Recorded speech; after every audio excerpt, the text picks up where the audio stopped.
It's not a midlife crisis. It is a disconnection. Now, I get why everyone uses the term midlife crisis, because when we reach a certain age in midlife, you may start to feel lost. You don't feel like yourself anymore. You don't even recognize what is going on. And we've been trained to call this a midlife crisis. Like something's wrong, something's broken, you're falling apart. Like something is fundamentally wrong. But here is what is actually happening. Your mind is running the show.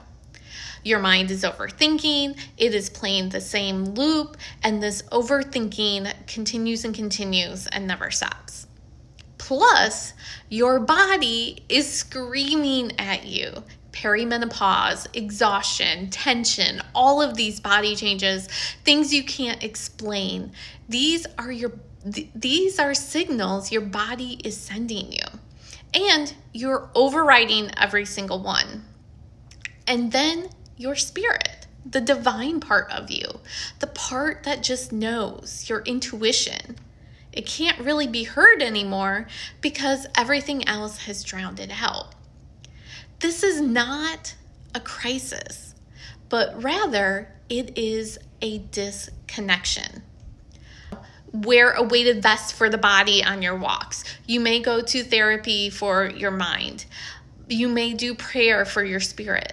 But these were never separate problems. So what do you do instead? Because you're not falling apart, you are simply out of connection. And the way back isn't through fixing yourself, but rather it's bringing your mind, body, and spirit all back into alignment, all back together again.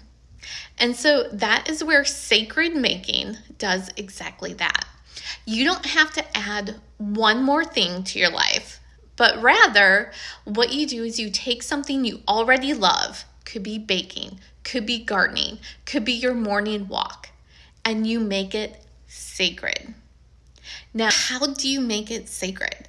Well, you set the intention. You set the intention before you do the action. You get quiet in your mind. You feel back into your body, and then you do the thing. You bake your sourdough. You tend to your garden. You do the thing that you love to do and that brings you joy. And it is through this expression that your mind finally begins to get quiet. Your body begins to settle. And your spirit, you can finally start to hear again. You're not fixing yourself. Let me say that again. You do not need to fix yourself, but you are reconnecting the parts of you that have drifted apart. You do not need to overhaul your life completely. It simply can be 10 minutes doing the thing you already love to do, but doing it with an intention and on purpose. And that is the way back to realizing who you really are, what you really want. What do you want in this next chapter of life? Save this if you just realized it's not a crisis, it's a disconnection. Or tell me below, does this resonate for you or does it land all wrong? Let me know in the comments below.